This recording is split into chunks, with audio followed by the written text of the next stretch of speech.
All right. What is going on with that? Monitor.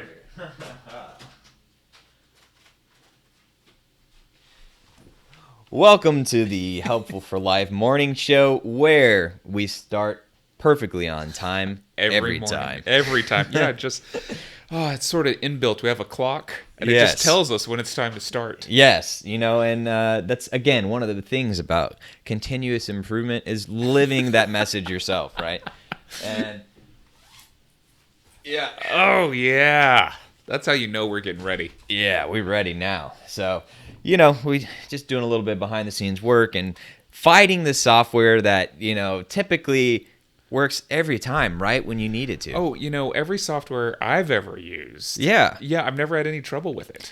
I got to say, I think it's very fitting that we're having this discussion today because yesterday we were just talking about how spoiled we all are and how, there's magic, or maybe that was the first day. Yeah, first day, yeah. Episode 0. And it's so funny you bring it up because, of course, I'm still reading a book that is talking about magic. Yeah. And the idea with technology being that what we really want is not to deal with the problems of the world. What we really want is just to think something and have it magically appear for us. Yeah. I mean, and can you blame me? No. I mean, wouldn't that be cool? Yeah, right. And then the issue is like, if we never actually have to practice anything, right? Then what do we think? Yeah. Right. Are our solutions provided for us? Is it, multiple choice test because we've never figured out how to be creative on our own because we've never encountered any problems we have to solve. So this is some of the fun things that I read late into the evening. Yeah, for sure. Well, the good news is if you give it I don't know, a couple years or so, the AI will figure it out for us, right? Yeah. We don't even need humans anymore. Yeah, exactly. Well, it's funny we brought that up because today we have a special guest, and I think he might disagree with that statement, seeing as he is the founder of the Feely Human Collective. And so that's one thing that, at least right now, and honestly probably forever, robots are not going to be able to do is that whole feeling thing. Oh, yeah, but feelings are messy. Yeah, I've found in my life that, who needs them, right? Right. It's better off without them. Yeah, my wife just used to call me a robot. Yeah. All the time, and I thought our marriage was perfect when I was a robot. Well, it probably was not. So anyways, I actually, for me, the journey on feelings has kind of it's kind of gone on overdrive over the last especially year and a half. I don't know if it's something about just always learning more and being more ascendant and becoming more woke and all of those things, or maybe it just is, maybe it has something to do with the fact of not knowing what's going to happen, seeing your bank account go down continuously for years at a time, and, just having some uncertainty. I don't know. Maybe that's related. Kind of weird. Yeah, the other thing is not being able to pursue your ambitions recklessly. That has meant that a lot of people got kind of stymied. There was this little quarantine thing that sort of locked us in place. Yeah. And made us deal with ourselves. Yeah, for sure. And I wonder if that has in any way impacted a kind of return to emotionality, right? It's like, oh, I could ignore these things whenever I could go outside and find something to do. Right. But now I'm stuck here with myself, and these damn emotions just keep rising up and overwhelming me. And I think, honestly, that feelings are, in a lot of ways, something that a lot of people leave repressed, right? And especially as men, and especially as men in America, and especially as men from the South, right? Oh, yeah. No, I mean, it's thickly woven into our culture. You take the feelings and you squash them down, you man up, and it is a whole lot to do with sort of like embodying a certain ethos, and that ethos, it's taught to us culturally. And there's a certain violence that you do to yourself to become this thing. And it works on both sides too, right? Because females have it as well. It's just a different range of it that they have to take on than men do. And so I find the whole topic to be super fascinating. I did a lot of work on cultural violence about 10, 15 years ago. And a lot of it involved weapons and Wow. the idea of like how weapons become a handed down symbol. And this comes into cultures of honor and authority and those kind of things. There are reputational cultures that are based on how you present yourself, and how you present yourself becomes your ability to survive. And at that point, an emotion at the wrong time in the wrong way, that's the end of your reputation. And so when we continue to sort of perpetuate systems that judge that quickly, we're going to run into trouble with how we regulate ourselves. Yes, absolutely. And before I get to that point, I feel like maybe, 15 minutes into the show, since we've been going for 15 minutes now, since we started totally on time, As usual. we should maybe introduce ourselves. So without further ado, I'm Reed Garcia, the founder and CEO of Helpful for Life. Ryder Richards, art guy, co-host, An all-around dude. a dude, total dude, Yeah. man dude. Like, I'm starting to get old. I don't even know if dude applies anymore. Maybe it always applies. That's a good question. I remember back in elementary school, it was like, hey, you know what a dude is? It's a hair on an elephant's butt. Oh, man. That's Yeah. right up there with Dingleberry. Yeah, the dingleberries used to be funnier until you had a dog. Then you actually had to deal with dingleberries. They're not quite that funny not so anymore. funny all of a sudden. Especially when the other day, here in this very lovely studio, which you think would be a sacred, respected place by everyone, but especially those of us in our family, right? Well, little did I know, our dog Lincoln, who you'll surely see on this show eventually, once we figure out that third camera angle, Yes. that's continuous improvement. Well, he decided it would be a good idea to do one of those butt scratching things. And for those of you at audio only, you're missing this visual element, but I'll demonstrate for you guys. You go like this, and you kind of like scoot your butt across, and it might have looked like I was just humping you. I realized that in hindsight. Yeah. So Ryder, tell me, how does that make you feel? I don't know. I'm getting multiple emotions. Yes. It's A hard little to excited, a little scared. It's hard to let the action of me humping you in the air, at least that's what it looked like, just to not let that distract from the story. But anyways, my dog Lincoln was scratching his butt, not humping, all over the floor, and he had a dingleberry. And it's like, so we came up and we saw the streak, and I was like, it's not where I'm used to seeing skid marks, but I guess we'll clean that one up. Yeah, dogs are amazing creatures, in that they can, take us back to sort of reality.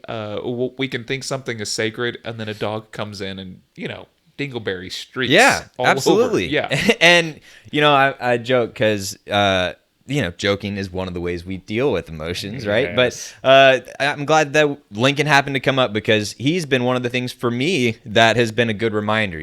I found myself, especially, dealing with all this entrepreneur stuff. And then, I personally like to say that I didn't think COVID really affected me that much. And some of that, honestly, maybe it was just because the classic,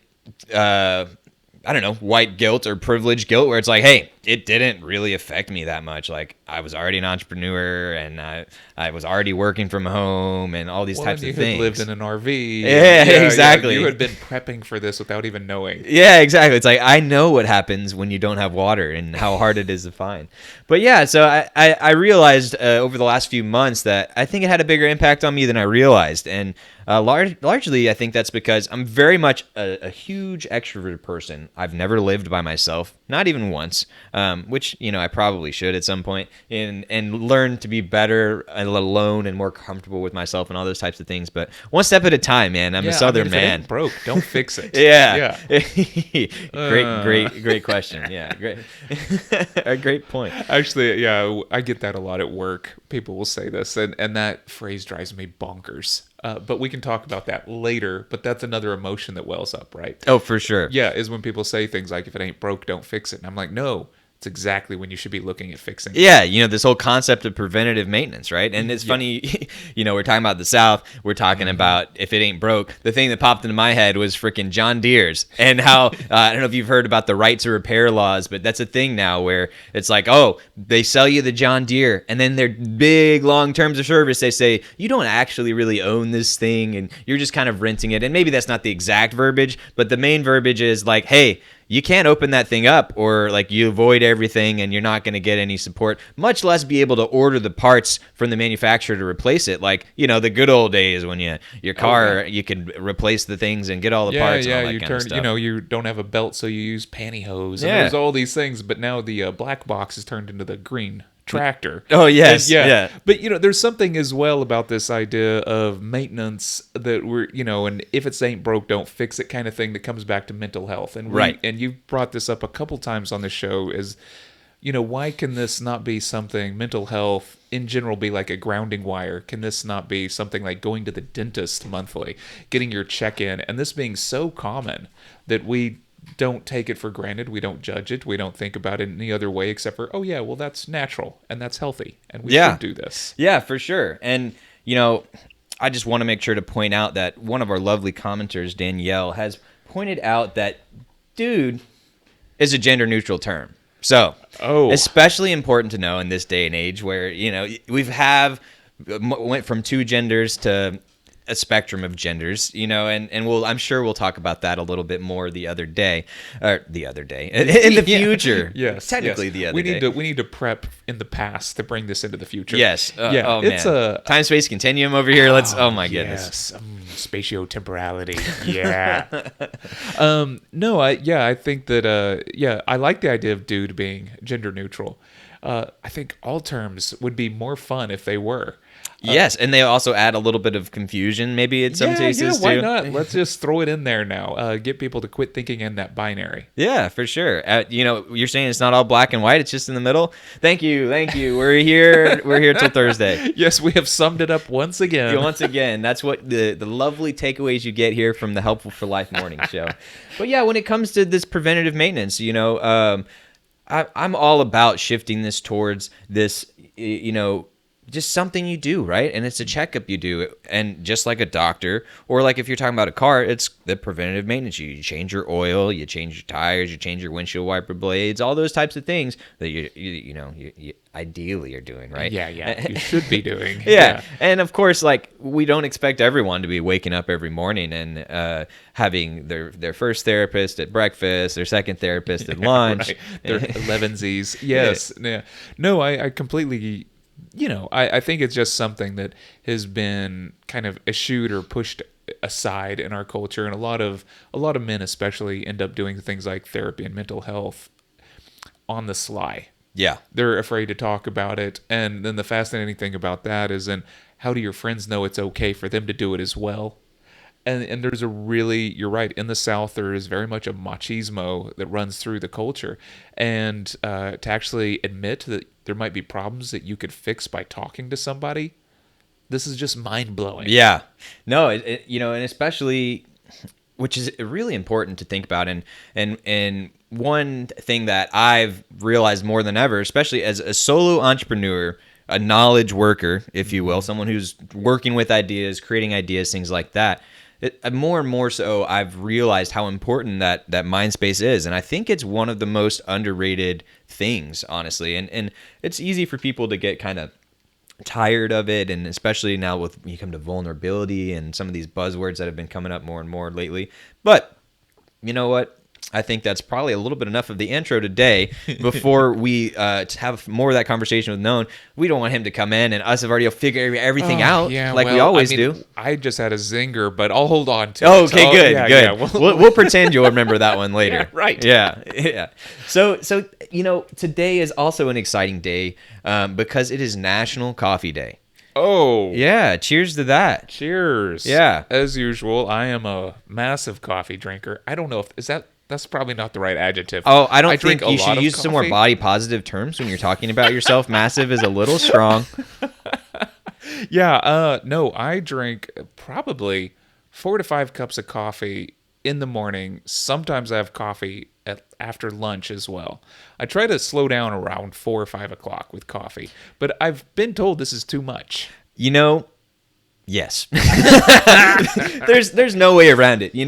If for those of you who are familiar with alcohol, when you go to the I don't know, anywhere and you're in the car and you're driving and you just had a couple drinks and you get pulled over, they have you blow, and it's called a BAC, a blood alcohol content. Well, I think you've got a CAC, a caffeine alcohol. No, actually, it'd be a BCC, a blood caffeine content. You're off the scales, man.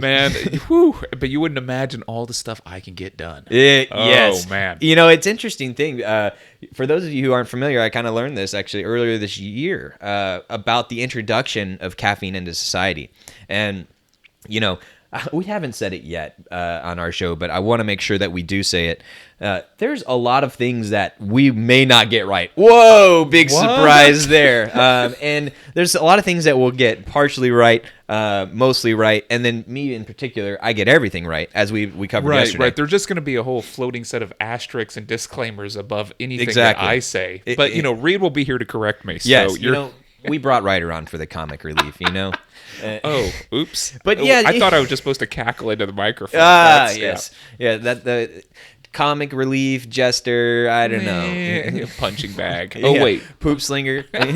Oh, look, there's Lincoln now. He wants to join it, and I hear him barking in the background. But yeah, we have back in the day, before things like germs were known about and stuff like that, you had to do something to make stuff safe to drink. The water was not safe to drink. And so historically speaking, the way that they did that, one of the main ways at least, was making alcohol. Oh, right. No, yeah, because alcohol kills germs. Exactly. That's what I say every time I drop food on the ground. Just follow it with a shot. It kills all the germs. Yes, that's, I've tried to take that advice when I'm in Mexico. They say you can't drink the water, and they're like, well, you can. You just have to chase it with tequila. Tequila, yes. It doesn't really work for me. No. I mean, it does work. I do get drunk, but I also get sick, so yeah. Yeah. I think that might be related to the 8 tequila shots and not the quality of the water, I don't know. That's neither here nor there. I get sick every time I'm in Mexico now. Ooh, so, okay. Well, maybe you should, I don't know, build a wall or something. That'd take a lot of work. Yeah. But yeah, so back in the day, that's what they did. They had largely beer, and of course there's wine. These forms of alcohol that, believe it or not, people drank actually throughout the day. Yeah. And honestly, they were just doing their duty. Like they needed to stay hydrated, right? Well, yeah. I mean, that was it was just what you needed to do. You needed to wake up in the morning. Also, I mean, interesting thing about Guinness, right? Very low alcohol content, but high in calorie consumption. And that was, of course, so that the soldiers on the front line could have calories. Liquid bread, man. It was a way to consume energy. It's funny how that used to be a feature that now is almost a flaw in the eyes of most people, right? Now we have Michelob Ultra or whatever, Ultra Super Light. I don't even know what they are now. Ultra Super Light. Is that what they call you in Mexico when you're getting sick from all that tequila? Yeah, I take one shot of tequila and I just pass out. They're like, oh, Ultra Super Light. Ultra Super Light. I like that. But yeah, so whenever like tea and coffee and the idea of the coffee house, here in America, that's called Starbucks, but the idea of this common gathering space where people were coming together, and instead of having alcohol, which is a depressant, which a lot of people forget about. It's like, oh yeah, drink to be happy. Like, well, it's a depressant. Mix things with that one. But once they had that common gathering space, people started drinking, tea and coffee together in this space, and instead of being depressed, they're stimulated. Yeah, and then we get to see what that brings, right? I mean, it does. It's kind of a fascinating idea now. At all points, we're sort of either caffeinating or depressing. They're stimulating or depressing ourselves, right? So in the morning, we have a ritual of stimulating ourselves. And then in the evening... Well, Ryder, let's keep the show on topic here. But yes, please tell us more about your morning routine. 4 to 5 cups of stimulation every morning. Oh my goodness, that's a mental picture I did not need. But I appreciate you sharing that. But what Ryder was trying to say was, as people were getting stimulated and the greater effect that it actually had on society, and there were more ideas flowing, more things got done, which is, you know, in hindsight, it makes sense. Like, okay, you give everyone, you know, in 2021, like, okay, you have a study group of 1,000 people and you give them beer every day, all day. Then you have a study group of 1,000 people and you give them caffeine all day, every day. And you put them together in spaces where they can work together. And you've got people like Ryder who are just like, a dude and an artist and whatever all those Totally things he said he duty. was. Yeah. And then you've got all these other people and you work together to create things. More stuff starts getting created and happens. Yeah, it is kind of fascinating sometimes how these, little technological innovations, such as just something like being able to import coffee or tea, like how that actually shifts an entire society, and then the cultural rituals that go with it. And then all of a sudden productivity is a thing, and we're super interested in productivity. And then we also, of course, need to look at what that has done to us that might be actually negative rather than positive. So it's just kind of one of the things that I think about on occasion is, if I do drink all this coffee, am I sort of participating in or partaking in some sort of cultural construct that is telling me, yes, indeed, you need to be productive? And then I immediately go home in the afternoon, anytime after 5, slam a couple drinks so that I can take myself back down to fall asleep. So I get on this sort of, I don't know, roller coaster. And I would love to be able to blame it on society, but I am, of my own free will, participating in this. Wait, you're telling me that you are doing something that isn't society's fault? Your actions and your responsibility, you can play a part in that system? Yeah, apparently I'm what they call a blame absorber. Okay. Yeah, I That's take good. it on to myself. Yeah, you know, actually, I just want to make sure we have very specific roles here on this show, and our punching bag and our absorber is Danielle. Oh, So- thank goodness. So I can quit carrying this heavy burden. You can. Although maybe you should have a couple drinks and reflect on that and see how that makes you feel. Right. Coffee or booze? Yeah. Yeah, you know, and it goes hand in hand. This stimulant and this depressant, like a lot of people don't really think about the effects of how it does make you feel and how it affects you, right? For example, a common mistake, by the way, with any type of drug, which in case you aren't aware, alcohol is a drug. Caffeine is a drug. Whoa. They are things that change your brain and your chemical mix up. That's what they call it in the science Mix-up? text. The The chemical chemical mix-up. mix-up. Yeah, it reminded me of your downstairs mix-up from, Yes. from old Greg. In case you haven't seen that one, you'll need to watch No. that one. It's an No, old okay. BBC YouTube classic. I don't know if you've Okay. ever heard BBC and YouTube said in the same sentence, but That was kind of weird. yeah, But, yeah. But yeah, this whole the whole concept of like getting the dosage right. That's one of the areas which you're a perfect case. Like, for those of you at home, this is what you will turn into if you have too much stimulation. One more sec. Let's get a close up of that just for those at home. So, wow, that Wait, did it actually? Oh, I think the camera delayed. I didn't actually get to that's see it. honestly it. There. You know, I think what's happening is, you know, you try and pull up another piece of email software to see what's going on, and then everything just hits the fan. So that's the thing about live broadcasting, though. You just get to keep going. And for those of you who are at home, like, man, do I still need to keep looking at Ryder? The question is yes. I mean, the answer is yes. No. What else do you need to look at? So yes, you know, here we are. We're talking about feelings. We're talking about stimulants. We're talking about depressants. And hopefully shortly we will be joined by our guest. I'm going to check in on that real quick and see what's going on. And, you know, why don't you... You know, I think this will be a fun one, right? So for those of you who have been paying attention on day 0 and day 1, you might have heard the fact that Ryder is actually...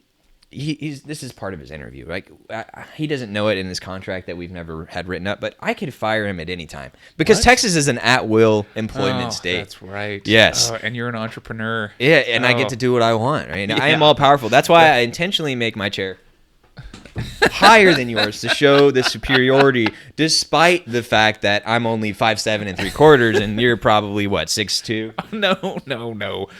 6. Let's just say 6. Just to be clear, we're not talking about that morning ritual anymore. We're talking about your height. Oh. Oh, can we keep going? I don't want to talk about both of those. Good redirection there. But yeah, so the part of the interview process here is to put you on the spot with no prep at all and see how well you can handle something by yourself. No. So let's hear what Ryder has to say. Doom. Let's see. What I guess I'm thinking about emotional regulation in terms of caffeination and alcohol. I'm still spinning on this just a little bit in my head.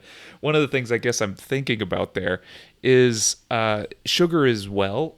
Almost anything we put into our body has kind of a chemical reaction. And of course that if it can sort of pass the blood-brain barrier, right, it's going to affect how we think about things, how we interact with the world. And all of this means that we're constantly self-regulating, not only through what we take in through our mouth, but of course also how we can regulate our emotions. And the one thing Reed was talking about when we were talking about mental health that I kind of find interesting is that your brain is the one thing you take with you everywhere. You take your body with you when you go outside, right? But when we're doing Zoom calls and things like that, all you've got is your brain.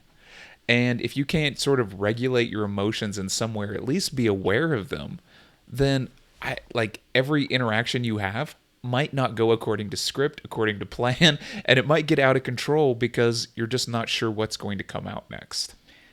Not sure what's going to come out next, which is what I was a second ago when I kind of tossed that ball there for you, Ryder. So well done. I would say that you did a good job, but to be honest, I was only half listening. That makes two of us. Yeah, well, I mean, honestly, that's probably what the people at home are doing as well. So yeah. We should probably give them something to do right now too. Yeah. I want you to all get down and give me 25 push-ups. Oh wait, you're saying there are other ways to simulate that stimulant effect that caffeine can give you other than just taking caffeine? It sounds weird, but yeah. And now I'm personally not going to take that path because it requires a lot more effort. Yeah, yes. But magic pill and magic, right? Magic, come right, full circle, right. But for our listeners, this is about you becoming better, not Reed and I becoming better. As we've, as a wise man, probably a man, let's be real, once said, those who can't do, teach. Yes, here we are. And here we are, failing forward, living by example, trying to do worse ourselves to help you feel better at home. Yeah, I think this is going to keep happening too. You're going to get to witness every day a little more failure. Yes. And hopefully it's a little bit like a train wreck, but like the good kind. Yeah, the endearing kind of train wreck. It's only cargo. I don't know. Maybe it's like stuffed animals in the train. Oh, and then it happens to be in an orphan village. And it's like a pinata that explodes with toys. Yes. Yes. We'll just ignore the fact that some of them would be like flaming as they fly through the sky and fall into the children's air. No. Yeah, we have to keep the fantasy real here, and too much reality breaks the fantasy. Keep the fantasy real. What a statement there.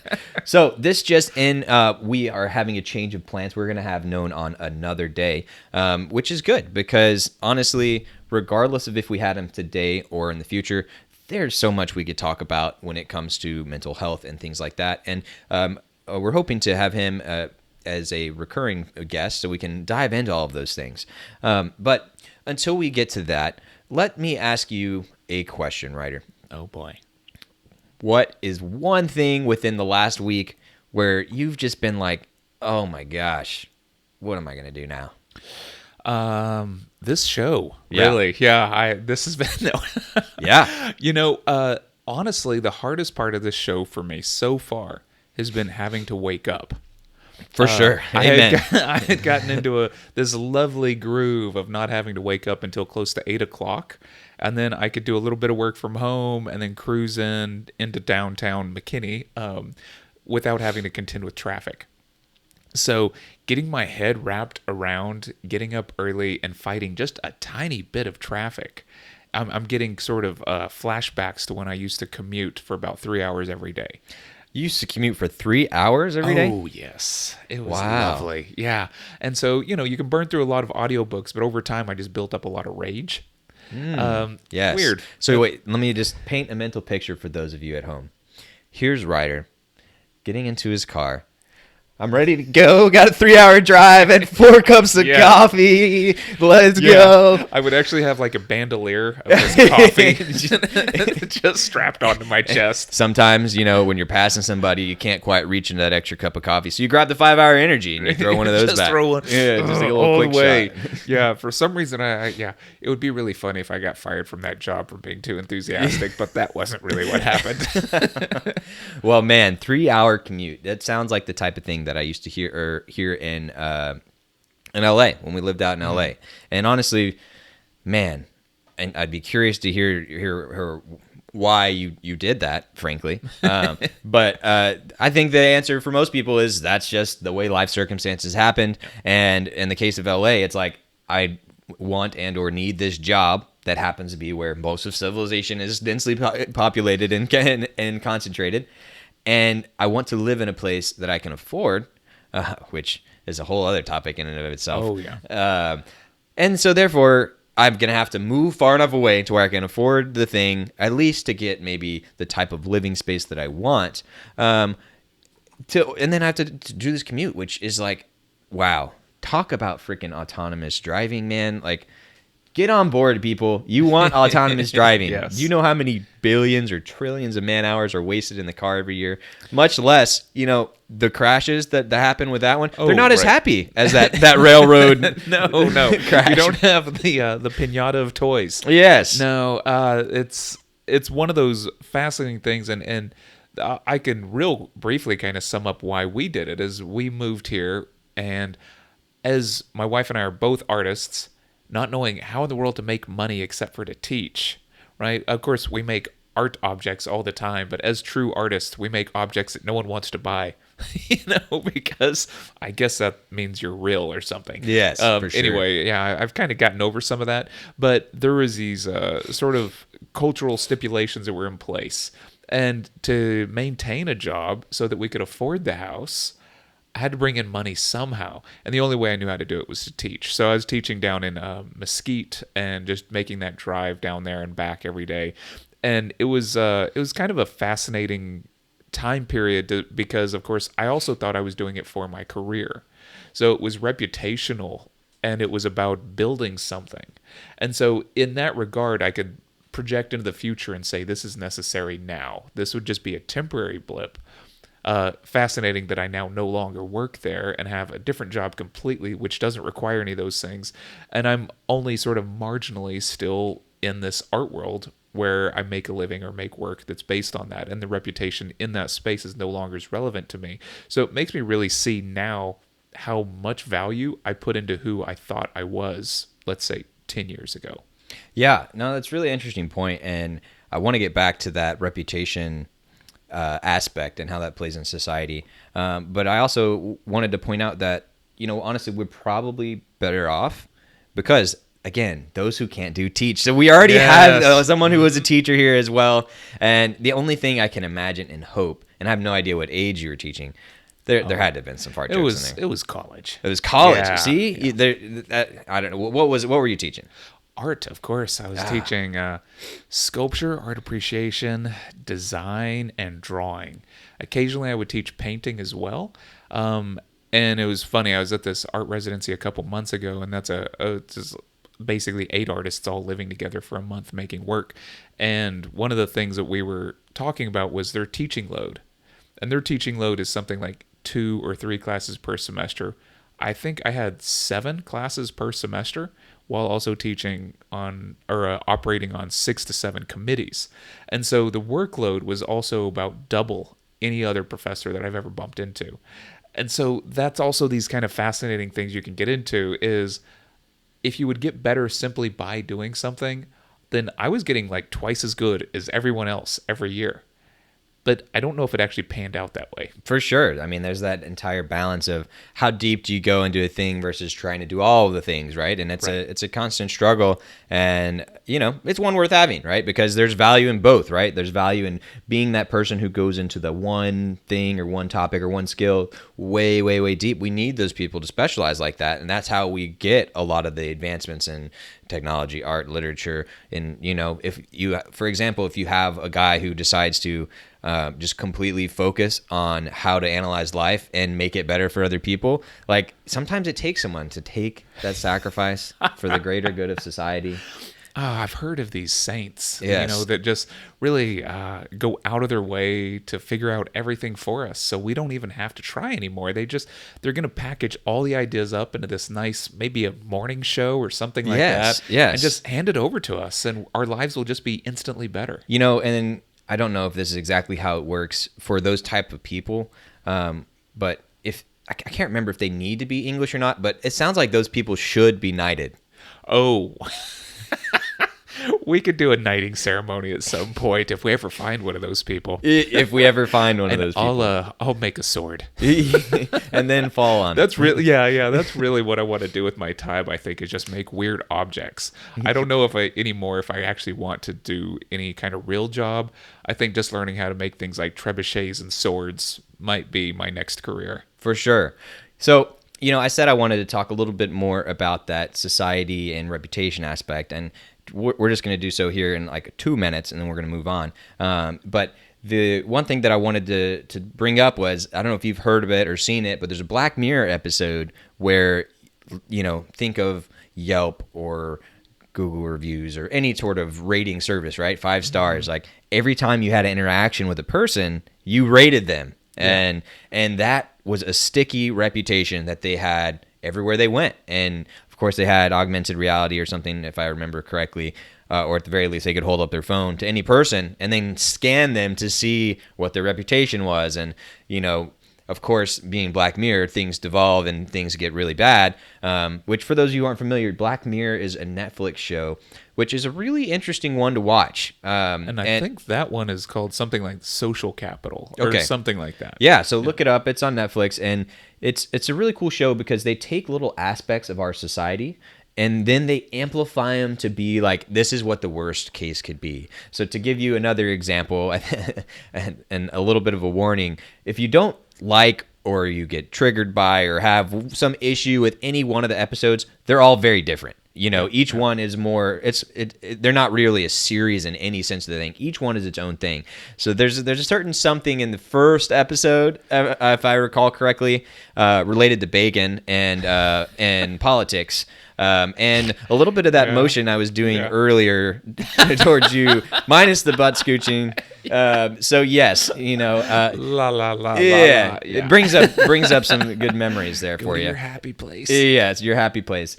But yeah, so check out Black Mirror because of that, and it's interesting to see because a lot of times, sometimes it's like, whoa, way over there, it would never happen like that. But then there's times where it kind of lines up, and you could definitely see like, wow, and also in different parts of the world. So for example, this reputation economy, in some ways, that is going on right now in China. Yeah. With don't they have like an entire village that's basically being run on social capital, and it determines things like where you sit on the bus and all these kinds of very small, almost sort of, I don't know what you would call those. It's almost like a microtransaction for the ease of your life, but also a prestige, right? There is prestige and hierarchy in where you sit, and everyone can kind of see these things. So it's very physically evidenced, the gap between who behaves properly and who does not. Yes.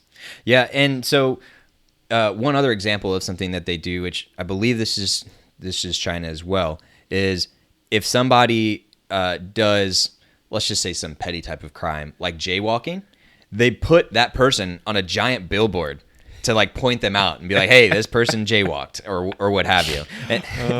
This is so funny. Yeah, it's an interesting thing. It's a societal shaming in a positive way. Oh, that's the fascinating thing about any kind of shame, right? Is whether or not it actually is positive. Yeah, it is definitely social pressure. What's also sort of fascinating is I interviewed a guy a while back on my podcast about, and he has a podcast called China Unraveled, and his name is Jason Seftil, and he talks about how through surveillance technology, they have per capita lowered the cost of controlling their population. So you don't need as many police when your citizens are doing the policing for you, when people are internally policing themselves. So I just want to make sure, we're in Texas here. We all have guns, and we do that down here too. Yeah, we police ourselves. Yeah. But the good news is we don't worry about our feelings, but we got the guns. Yeah, yeah, and so there will be no emotion whenever something negative happens. Yeah, to you. like a train crash. Exactly. Yes, You don't have to there's worry no about emotion that at all. Yeah. So part 3 of Ryder's interview, I'm going to push it to you to daily challenge. We talked a little bit about mental health. We didn't get too much into the actionable side of things or what some of that stuff might look like, which I'm sure we'll get into many times in the future. But if you had to give the average person one tip to put into their lives, something to help with their mental health or encourage them to be more cognizant of it, something along those lines, what is something you would encourage a viewer to do? I think the thing that has helped me the most over the last year and a half is meditation. I know that that's almost a trope, especially for a somewhat educated white guy to say, right? And we've talked about this before, but I think it is fascinating to watch how out of control your mind is. And that's the thing that I've learned the most, is that my mind is constantly running. And if you ever think you have something figured out, but you can't sit down and be calm for 5 minutes, there's something going on, right? Yeah, and the interesting thing with that is there's so much natural resistance that people have to trying that. Yeah. And like most things, I think that ends up, if you trace it down towards the root cause, do the analysis to figure out why people do that, I think it just comes down to fear. Like most things, right? And then also, I don't know what other people think. What will I find out? All those types of things. So right? Do you think that it just has a baggage with it? I do. And honestly, just for those of you at home who are interested in meditation, especially if you've hesitated and never done that type of thing before, I don't know exactly the format it's going to be, but this is something that I'm going to dive into with some other content. And I'm going to be interviewing and working with some people who teach things like yoga and meditation. And I'm going to ask them all the questions that people have and all the hesitations that they have. And I'm going to think through some of those myself, because I myself, freaking every single book you read about a successful person or an entrepreneur or someone who's aware of their feelings and things like that, like all these positive things that make someone a good person, like 9 out of 10 of them mention meditation, right? Yeah, I think that's what actually swayed me into it, because all these people can't be wrong, which is a perfectly good line of thought. Yeah, because that hasn't happened in history before. Right. Yeah. No, I think there's something about hearing how, oh man, it gets me so worked up whenever you hear about all the entrepreneurs in the world, and every one of them follows these 5 or 7 behaviors, and then you read about it on Medium, and then it becomes every article you see after that, the 7 behaviors of the 7 richest people or whatever, and then the idea that you're somehow supposed to emulate this. And there was a guy that had a really funny tweet the other day, but how can you become a millionaire if you don't take cold showers? Yeah. Because that becomes the other problem, is if you're just sort of manifesting it to try to get to this other end state, maybe it's in not a short amount of time. Of course, yes, like we're that hacking magic pill. ourselves. Yeah. Yes. No, it can certainly get too far down there, but the main point there was we are going to explore some of those questions as to why people don't want to do it, what meditation even looks like, because by the way, everyone likes to think that the stereotypical picture of meditation is something like this, which we'll leave you with for the next 30 minutes. What am I still supposed to do? I couldn't even hold it for 2 seconds. Yeah. But that's not what meditation has to look like. Even just yesterday we were talking about taking some joy and some focus into the thing that you're doing, and that can be a little bit of a meditative act itself, right? The main point, and from my gleaning of meditation, is it's letting yourself be with your own thoughts, giving yourself the time and space to process things, and also figuring out how to kind of make that brain slow down and stop thinking things, right? Another thing too that people do as they're meditating is they feel like they're failing because I started thinking. It's like, well, yeah, that's going to happen. And that's the other kind of misconception, is people kind of think like blank mind. but that's not actually, I don't think, very accurate. And there's multiple forms of meditation. And when you really start digging, there's a whole lot. And I remember, I think one of the things that sort of swayed me was hearing, Naval Ravikant talk about how he does meditation almost like his brain is an inbox full of emails and he just needs to work through each one of those ideas. Yeah. And so he sits there and he processes the idea for a few minutes and it's like, check, got it. And then he moves on to the next one and he thinks, and eventually he will have emptied his inbox and he'll be fine. Yeah. And so there's this kind of idea that you could just spend, 10 minutes every day just going through your mental inbox. But once it's a sort of mapped out practice, once you actually dedicate that time to it, well, then that's meditation. Yeah. So that's your challenge for today, ladies and gentlemen, and other types of genders that we referenced earlier, is to figure out a way to try meditation at least one time. And I will actually, for it to really be effective and for you really to get something out of it, I think I would encourage you to try it at least 5 times, because the natural thing is you do it once, you feel like you're failing at it, and then you're like, oh, I'm never going to do that thing again, right? And so I want to make sure to encourage you to try it at least once and try different forms, try different things.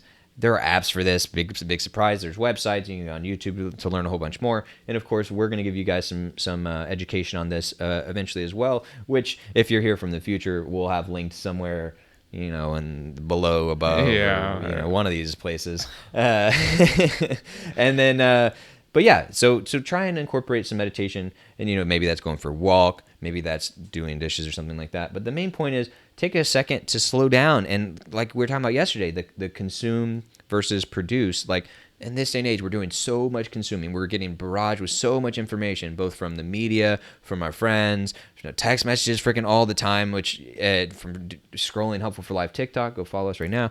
All of those various things are just coming at us all day, and we need to give ourselves the time and the space to process. And that's important, one, just for your sanity, but two, like you might be surprised like how much better that can make your life, especially if you're someone who has anxious tendencies, and you find yourself on edge, or if you're really stressed out, like especially those things, right? But really for anyone. Yeah, the other lovely thing about it is that it is free. You can buy an app. I love the idea of telling somebody to go to therapy. But what if that person is unemployed and they've got all these other anxieties around money? I think that's very difficult to tell somebody to now go spend more money to take care of your mental health. Yeah. So I'm a big fan of meditation as something that you can do anywhere. Once again, if you're carrying your mind with you everywhere, and this is your gateway to everything you interact with in the world, I don't know, taking a few minutes to sort of listen to it, to hear what's going on there. And sometimes it can be traumatic. I have a friend who, when she meditates, she tends to cry a lot. And that's because it can be difficult just to listen to your mind. Well, and that's because, and I'm not going to speak for your friend, right? But for a lot of the times, you're actually thinking about and dealing with those things that you've never given yourself the time and the space to process, right? And so that's why it's to be so valid, and so important. This is a very important type of preventative maintenance you can do, and why we encourage you, even if you are like you think you're great and everything's going on, like that's a great time to start. Like start now, and while you're there, right. And that's the thing about mental health, right? Is it's the ground wire. It might be going on in the background and you think you don't need it, but whenever lightning strikes, it's good to have it, right? It keeps you from shorting out. Yes, and so to wrap that topic up, the last thing I'll say is, we talked a little bit about the stereotypes of men and things like that. We talked a little bit about mental health. We talked about those types of things. One of the things I heard the other day that was pretty interesting was that samurais back in the day, what do you think of when you think of samurai? Oh, big tough dudes with swords. Yeah, and who dominated that part of the world forever, and they're super highly skilled, and most people would look up to them as some ideal, right? And especially of a man, right? It's like, oh, I kill things and I keep order and all that kind of stuff. But yet they also really focused on the soft skills, and they were like learned, and things like history and art and those types of things, where in today's day and age, not as masculine of traits, right?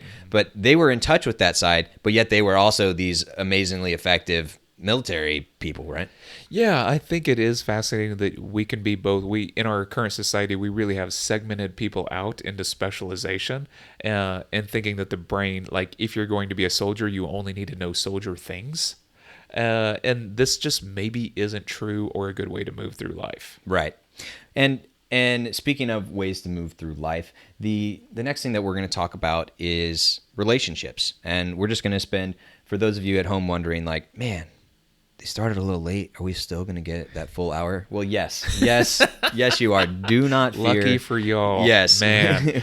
And this next little bit is going to be amazing. It is. I don't know what we're going amazing. to talk about, but it's going to be mind-blowing, I'm sure. It is. It is for sure. And so the thing I want to talk about with relationships is a romantic relationship. You know, I was talking with a friend the other day about what does it mean to have a significant other, and what is fair to expect of that person.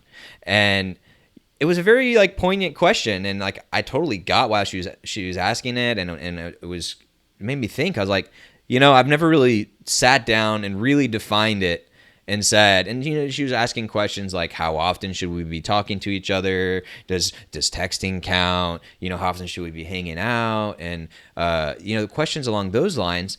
And it's an interesting thing because, you know, one of the flaws that's been analyzed by about this relationship between two people over time is we've now expected more and more from that person. And that's one of the traps that people can fall into is you expect everything from your wife. Oh, you've got to be my therapist. You got to be my chef. You got to be my this, that, and the other, whatever those buckets may be.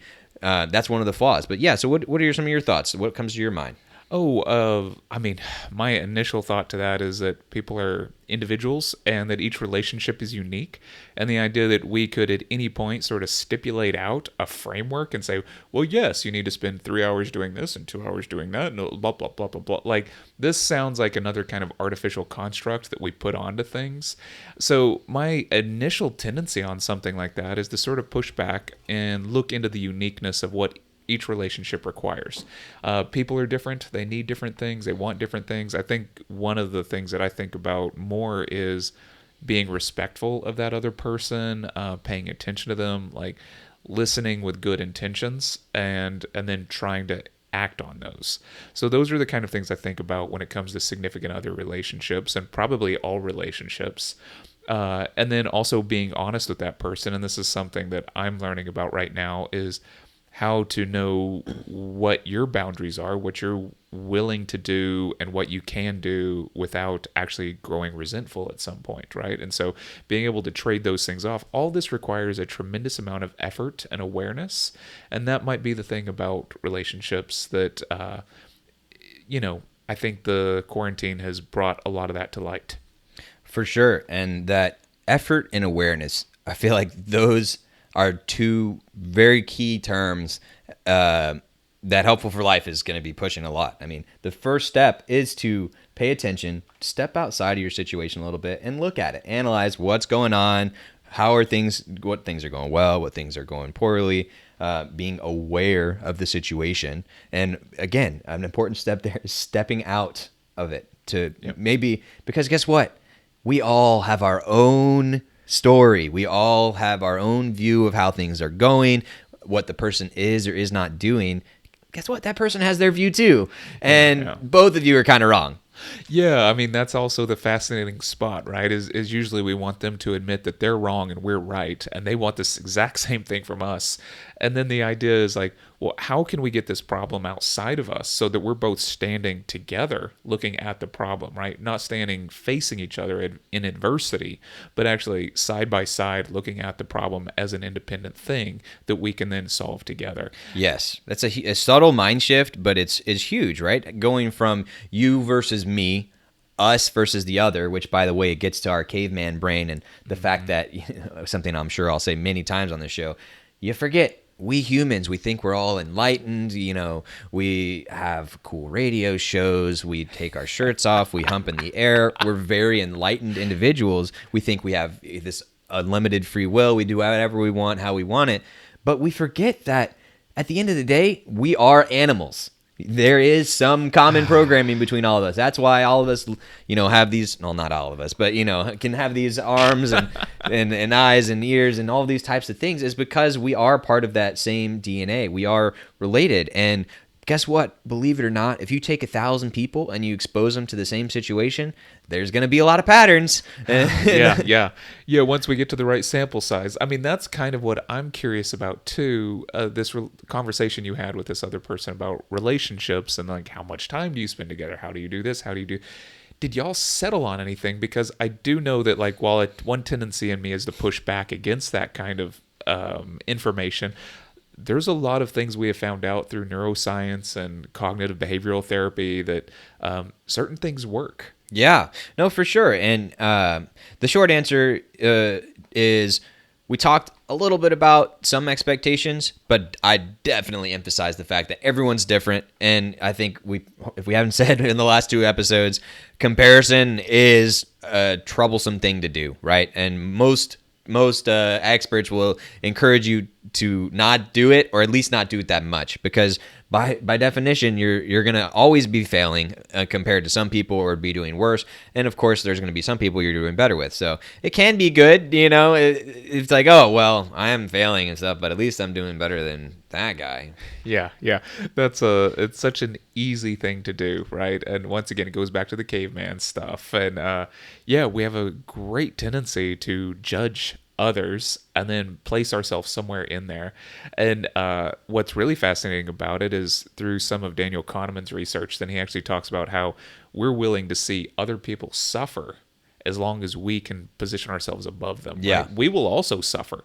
Like, while we could all have a good life, we actually want somebody else to suffer, and we will take hardship onto ourselves just so that we're not at the very bottom. Yeah, and I think that is very present in this extremely individualistic American culture, right? And it's very much about me and mine and getting that, any way possible, which we've seen amplified a lot during the pandemic, right? You see things, and also here in Texas, back in February, we had I don't know if it is completely unprecedented, but kind of like 100-year flood type of thing, very rare. We had a whole week, at least a handful of days, where it was below freezing, and that led to pools freezing over, and our power grid completely got shot, and it affected a lot of the country, but it was especially bad here in Texas because we weren't prepared for that level of thing. But the reason I brought that up was because, I happened to be going to the store, going to Walmart or whatever for something that week, and you go and you look, and it's like, all the ramen's gone, all the dry goods gone. People turn back into that caveman. That people don't realize civilization is just a thin veneer, a thin layer around craziness, right? And once you start to take away some of the things that we think are due us, kind of like we were talking a little bit about the other day, that we deserve, that is our right, like power.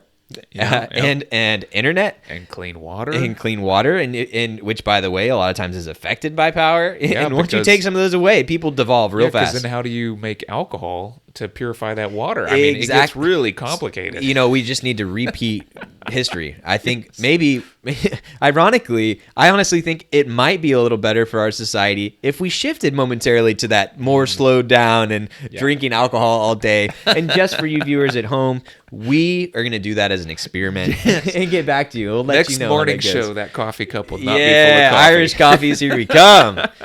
But to answer a little bit more about what did I say about what expectations were and what is the right amount, things like that. And I don't think I said this yesterday, but I meant to. It's very easy, especially when we're talking about comparison and quote unquote normal, which isn't really even a thing, right? Spectrums and all that. Is it more of an average or what have you? But one of the traps we can fall into and we don't realize is, like, in our lives, even if you're an especially sociable, extroverted person, we'll just take myself for an example. Like, I love meeting all sorts of people. I go to conferences, do all those types of things, and meet all sorts of people. In my life, how many people am I going to meaningfully engage with to the point where I get a good feeling for who they are, what they do in their lives, how they potentially treat their significant other, things like that? Realistically, that's a pretty small number. And to a decent level, I would say it's tens of people to get to that level. But even if you want to be generous and say hundreds or thousands of people, there are 8 billion people in the world. Billion. That is many factors higher than the tens, hundreds, or even thousands of people that you engage with throughout your life. And oh, by the way, let's take the fact that the percentage chance of those people are coming from one of your circles or from your local, literally geographical region where people tend to have the same types of thoughts and cultures and things like that, or your job or whatever. It's easy to forget how different things can be. And so that was one of the things that I was kind of talking about with her, is it can be so different based on who you are and what you've seen in your life. And especially if you haven't had any good examples of what a positive relationship can be, then how are you supposed to know? And I was like, these are very fair questions. Like, outside of the people around you, where else do you see this, right? The only other spots is in media, right? You read things in books, you see things on movies, you see things on TV shows, which hopefully most people know. Even if it is a reality show or a fiction or whatever, like, it's for entertainment. And so it's not really reality. And it's like, that's what things are like on TV. And so, yeah, there are some things that are true, but yeah. Yeah, I find the movie reference to be kind of fun to think about, because if people actually think, amazing dramas or whatever, something like a romance like The Notebook or whatever, is the way your relationship should play out, right? It should be that impactful and dramatic. Then it's almost like me also saying, well, I should be able to operate just like a superhero in superhero stories. It's the same level of fiction where everything is amped up on like insane levels of kind of like CGI steroids. And to sort of see that there are formulas out there for now how to hack us, how to get that emotional response, how to make us feel certain things. And that's what movies are doing so well. As long, caffeine and alcohol do it too. All these things that we intake do this to us. And then the idea that people, if you don't have some touchstones in reality with real people that have real relationships, yes, if that's your only source of thinking what a relationship is something like what you're seeing on the media, I think we all know that that's artificial, but it's also hard not to replicate something that you're constantly pumping into your head. Absolutely. And I think that's a very important distinction to say. Like, even if we can recognize something as non-reality or whatever it is, that doesn't change the fact that that is still flooding you with impressions. And that's a big thing that I want to make sure to help teach people with Helpful for Life is, if you take a second and step out of the situation, right? And you analyze, why do I think something or why do I believe something? And you look at it and you really think the likelihood is you probably either heard it from someone in your family, someone in your friends, maybe you saw something on a social media post, and if you're like most people, you probably just read the headline and didn't actually click on the thing. And of course, social media, we get into that another day. But And maybe you learn some things from schools, which has all of its flaws as well. Yeah. And oh, by the way, they don't teach a lot of the life skills that you need. Right. Hence why Helpful for Life exists at all. But yeah, so that's an important thing to think is like, why do you think the things you do, and where did you get that from? Because the reality is a lot of it's probably not as founded as you think it is, not as well, I don't know, I like to say backed by science or large statistical studies or whatever, to get to the root of it. But obviously you can go too far down that end as well. So again, there's that balance. Yeah, I really do think a lot of it is, and I really enjoy that you brought this up, is just like talking with actual people and the region you're in being very specific. But if you only know 10s or 20s of people and have any kind of insight at all into their relationship, that insight that you have is still probably a veneer for what's really going on. Right. And that's another thing to easily forget, that you are only seeing kind of a TV show of that person, right? You're only seeing what they present to you, which, oh, by the way, even if it's like one of your really close friends, is probably like 1 to 5% of their life. Yeah. And that was another big learning for me when I started to have some people who in my life who started to have divorces. And it's like the natural thing is you think that those statistics don't apply to you and your group of people, right? But then they start to happen, and then that's when you start to realize, like, okay, like, yeah, every time these people were with me, they're having a great time. But then it's like, wait, when are they seeing me? Oh, every time we're hanging out, we're doing something fun. The purpose is to have a good time. Well, yeah, of course, people are going to be at least outwardly positioning that they're having a good time. And most likely they are having a good time because they're hanging out with me. I mean, that's really why I'm here doing the morning show. Is the rest of my life is crumbling, but I know for 1 hour every day. You know, the light, what is in the world. Again, if we happen to meet people that do those things, those saintly type of things we were saying, and they get to be part of that knighting ceremony. Yes. If I could be a fly on that wall. Yeah, we'll make sure that happens. Well, good. We'll get a little drone camera, and when we find this saint, you'll get to watch. Perfect. I can't wait to, take a second, step outside myself and see what that would be like. Step outside yourself. So, with that, I think that we have given the people, I would say what they want, but they probably didn't want this. But we have given the people an hour. Yes, we have given them something. We have given them something. Man, we are right? just such generous people. We are. And so if you want to continue to become such good people, we started out with failure. We had a lot of failure in the middle, and now we're ending a little bit with failure as well, because I'll let Ryder close this out. No, I'm just kidding. But yes, we talked a little bit about relationships today. We talked a little bit about mental health. Both of those things I'm sure we'll talk about more in length. And by the way, I'm not sure I ever completely answered the question in brief. I do agree with most of the things that you said, if not all of them. It coming from a place of caring, paying attention to figuring out what that person needs, helping to provide those things.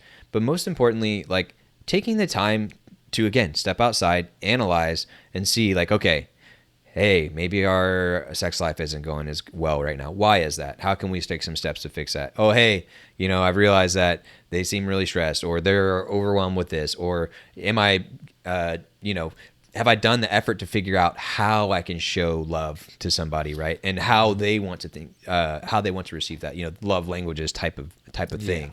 Yeah. So taking a little bit of that effort to figure out what that person wants, what that person's needs, and then the important one that I will add is helping that person find what they need with other people and other resources as well. That's one key part of that definition that I would make sure to include every time. Mm-hmm.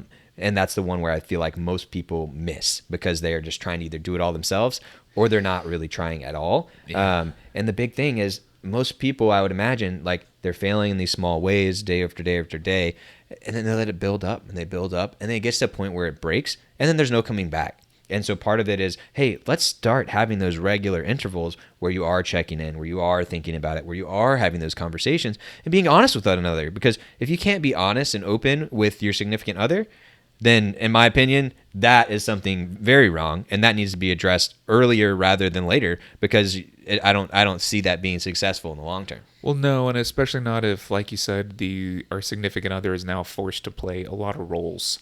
If they have to be both your mother, your therapist, your lover, your house cleaner, all these things, right? But just to be clear, you said your significant other is your mother. Yeah, a lot of people do actually use their spouse or significant other as their mother. In the like proverbial metaphorical term. Sorry. We haven't got into exactly where all you came from. I don't answered Arkansas joke here. Right. It was so normal there. Yeah. It's not normal for you. No, I think that there's something sort of fascinating if you're going to put this person into all these roles. And then, yes, you would be afraid to lose them. And then that fear can often invoke a problem with having these honest conversations. And speaking of fear and speaking of rolls, all I can think of now are rolls with some butter. I'm getting a little bit hungry. I think it's time for my breakfast, for the next step in my morning routine. And hopefully it's the next step for you guys as well. So with that, we'll let it wrap up today. As a reminder today, your daily challenge is to do some type of meditation.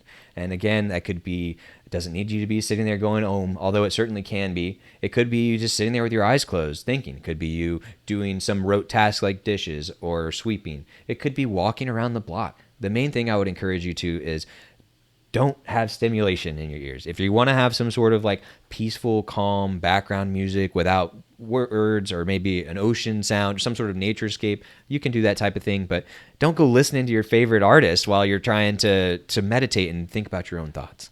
Yeah. Well, cool. Well, that is it for the daily show. Nope, that's not the name. The morning show with Helpful for Life. And this just in, it's possible we'll have a name and an intro and maybe a logo next week, but probably not. We're not going to commit to any of that. Our our producer over there is like, who's doing that works? So with that, you have a wonderful day. Get a little bit of meditation in, and maybe revisit some of those relationships that you've had. Have a great day.